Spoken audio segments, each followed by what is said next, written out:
Hey guys, welcome back to school. I hope you had a great summer and were able to get outside a little bit and play and play and play and get some exercise.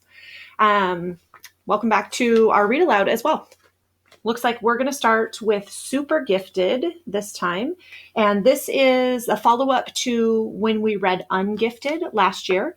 If you are new to us this year, don't worry. You didn't have to know the story. If you really want to, you're more than welcome to take a look at it. The book is called Ungifted. It's fantastic. Also by Gordon Norman, and we really enjoyed it. So definitely something you might want to pick up. If you are new to us this year, we will do a read aloud every afternoon or whenever you take a look at the video. When we do return to the actual classroom, it's something that we take care of right after lunch, and everybody just takes a seat and just listens. You're not necessarily going to have a book to follow along with, though there might be times that we do that. But for the most part, it's just listening, following along with the story, answering questions as I have them, and just really enjoying the opportunity for some reading time. So, without further ado, we are going to get started with Super Gifted. So, I always start by reading the back of the book. Donovan Curtis has never been what anyone would call gifted, and gifted is in quotation marks. But his genius friend, Noah Euclid, is actually super gifted with one of the highest IQs around. After years at the Academy for Scholastic Distinction, all Noah dreams of is the opportunity to fail if he wants to. And he's landed in the perfect place to do it, Donovan's school. Almost immediately, Noah finds himself on the wrong side of cheerleading captain Megan Mercury and the alpha jock hashtag Taggart. So they call him hashtag. Sticking up for Noah lands Donovan in the middle of a huge feud with hashtag. He's told to stay away from the sports star, or else. That should be the end of it, but when a freak incident suddenly makes Donovan a hero, he can't tell anyone about it since hashtag is involved. So Noah steps in and becomes Super Kid. Now he's gone from nerd to titan at school, and it may have gone more than a little bit to his head. This funny and heartwarming sequel to Ungifted cleverly sends up our preconceived ideas about intelligence, heroism, and popularity. All right, I think it sounds pretty good. So let's go ahead and get started. Chapter 1, Super Genius. And it's from the perspective of Donovan Curtis. The problem with smart people is this. They can be really stupid 95% of the time. To be fair, I'd only ever met one actual genius. But when that genius was Noah Euclid, it counted as a full education on the subject. A little background on Noah. He was the smartest kid by far in Hardcastle and possibly the whole world. We used to go to the Academy for Scholastic Distinction together, me by mistake and him because he actually belonged there. Actually, the Academy was way too easy for him. Even the gifted teachers agreed on that. When you had a 200 plus IQ, finding something to challenge you was the biggest challenge of all. For Noah, that challenge was getting himself kicked out of the Academy, and he succeeded with flying colors. I wasn't smart enough to understand why Noah was so dead set on going to regular middle school, even though he explained it to me a bunch of times. Being a genius isn't hard, he told me earnestly. What's hard is being normal. He was 100% right about that. No one in the history of Hardcastle Middle School had ever been less normal than Noah Euclid. He was short and skinny, with an eager, slightly bent posture that always reminded me of an oversized praying mantis. He was totally thrilled to be there, which instantly separated him from every other kid in the building. Plus, he had a tendency to launch into a lecture at any time on any subject. Face it, he was a wedgie looking for a place to happen. The craziest part was that the world's greatest genius wasn't doing so well in a school where the work was 50 times easier than the last one. He did all the math in his head, so he always lost points for not showing his work. He wrote his essay on the Canterbury Tales in Middle English and lost 78% for spelling errors. His programming skills were so advanced that none of the school's computers could handle his coding. In Hardcastle, most of the good equipment went to the Academy, not to this dump.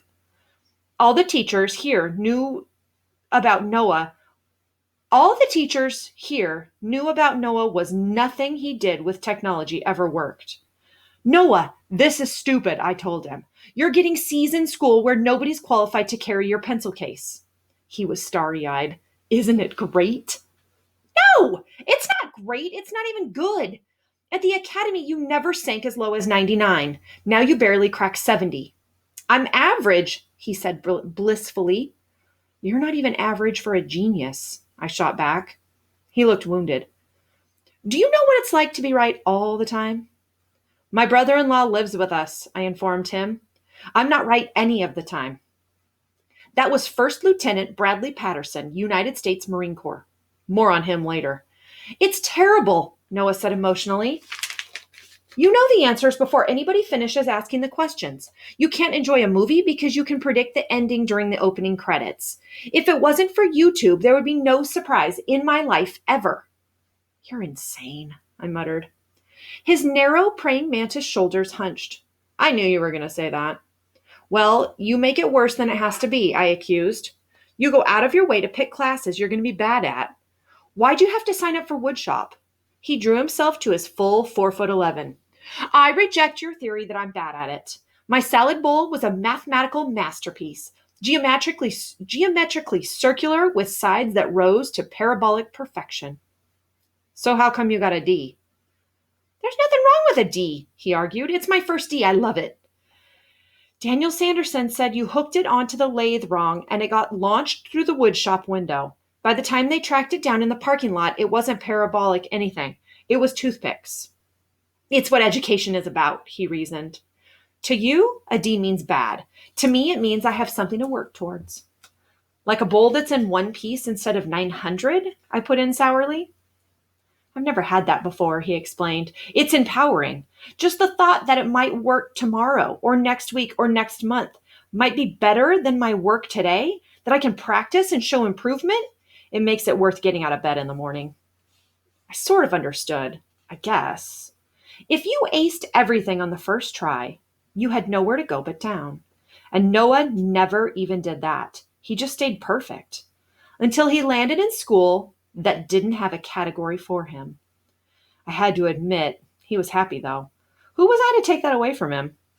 So I assumed that the next most important job, seeing to it that he didn't end up stuffed into a locker or hanging from a fence post by the waistband of his underwear. Hardcastle Middle School had a way of dealing with dweebs. All middle schools did, I guess. And for a kid like Noah, the size of a fourth grader, the insect-like posture, the grating voice, the rocket scientist vocabulary, he had a real bullseye painted across his chest. Or he would have if he had a chest. To help me protect Noah, I enlisted my friends, the two Daniels, Daniel Sanderson and Daniel Nussbaum. They liked Noah. They thought he was entertaining anyway. At least recruiting them as bodyguards reduced the number of potential bullies by 2. 3 days a week, Noah and I rode the minibus to the Academy for Scholastic Distinction for robotics class. Believe it or not, the robotics team needed me almost as much as they needed Noah. Our latest robot, Heavy Metal, was operated via joystick, and I was the only team member who played enough video games to be good with a controller. The usual crowd swarmed Heavy Metal. Chloe Garfinkel was oiling his mecanium wheels, which had been squeaking. J.C. Halloran was adding fluid to the hydraulic system of his lifting arms. Noah and Abigail Lee were hunched over tethered laptops, pounding out the computer code of his operating system. Latrell Michelson was polishing his stainless steel body with Windex. And there was Oz, Mr. Osborne, our robotics coach, making sure everybody in the lab was completely devoted to the care and well-being of Heavy Metal. We were the servants feeding him grapes and cooling his computer chips by waving palm fronds over him like he was some ancient pharaoh. It hit me. I was actually jealous of a robot. Sure, he was just a bucket of bolts and circuit boards, but he had the life. All he had to do was stand around while the smartest kids in the academy agonized over how to make him better and stronger and faster than he already was. My life? A little different. For starters, my house, which was jam-packed these days. Brad, my sister's husband, was home between tours of duty in the Marine Corps. But since he was redeploying in a few months, there was no point in them getting their own place. So picture a smallish 3-bedroom cape with my parents, me, my sister, Katie Patterson, her 6'4" husband, their baby, Tina, Brad's dog, Beatrice, and one more dog, Kandahar, all living in it. Kandahar was actually one of Beatrice's puppies. We had managed to unload all the others, but Brad had made us keep one. Now that he was a dad, he wanted to be a grandfather too. Get the picture?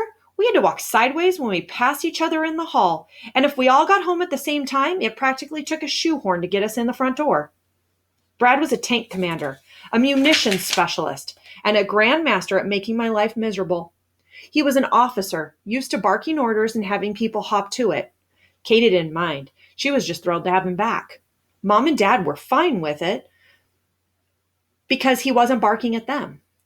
There were no newborn babies in the Marines, but that didn't stop Brad from trying to put Tina on the military schedule that he had up on our fridge.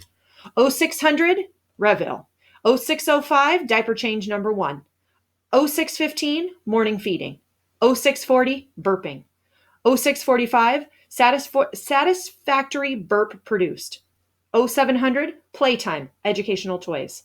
0730, initiate cleanup song. 0815, diaper change number 2. Execute solid waste contingency if necessary. 10:15, commence nap time sequence. Get the picture? Well, the very next day, Tina screamed for 2 solid hours, barfed all over her crib sheet, and blew through diaper changes 1 through 6, all before Reville. At breakfast, Brad kept gazing longingly at the refrigerator door through bloodshot eyes with dark circles under them.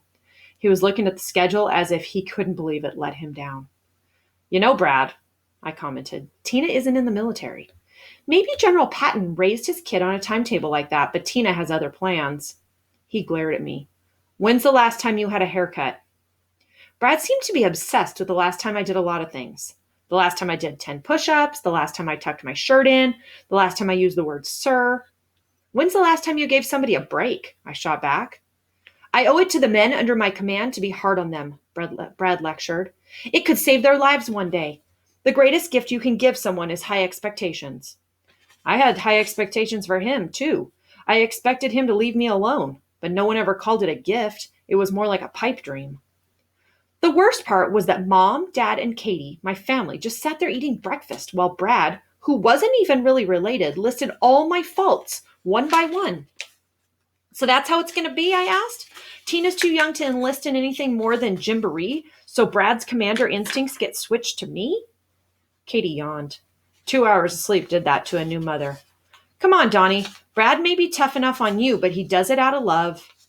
Why can't Brad love somebody else for a change? I mumbled. Apparently, Brad had a lot of love to go around. He seemed to believe I was some sort of caterpillar, and enough hours or days or weeks or months of boot camp would transform me into a beautiful butterfly. Brad had a military buzz cut and kept threatening to sneak into my room while I was sleeping and buzz me too. He exercised 25 hours a day and wanted me to do the same. Every morning when Tina woke him and Katie up at the crack of dawn, he would come into my room in his jogging shorts. Will I see you on the track this morning? In reply, I would mumble. It's possible? Just like, for example, whales might start doing Sudoku in the morning and the moon might fall out of the sky, eradicating all life on Earth. It was possible, but I wouldn't count on it. Then Beatrice would growl him away, which was one good thing about that dumb Chow Chow sleeping in my room. Despite the fact that Beatrice was Brad's dog, her list of grievances against him was almost as long as my own. First, he disappeared on her to go to Afghanistan. Then, when he finally came home, she wasn't even allowed in his room, since that's where baby Tina's crib was. The fact that Beatrice liked me better than her actual owner was another item on the long list of things about me that got on Brad's nerves. Like it's my fault that the hairball chose me to shed on after you and Brad kicked her out of your room? I complained to Katie. Of course it isn't. For once, my sister agreed with me. We're grateful for all your help with Beatrice, and Candy too, but deep down, Brad's heartbroken that he's lost the love he used to count on, and he can't help noticing who it's been transferred to. She looked at me pointedly. The dogs only love me because I let them take over my room. I'm their patsy more than anything else. Give me a break, Donnie. I haven't slept more than 40 minutes in a stretch since we brought Tina home from the hospital. I wasn't getting much sleep myself. When I inherited Beatrice, I got stuck with Candy by default. You could ignore Beatrice, but Candy was even younger than the baby.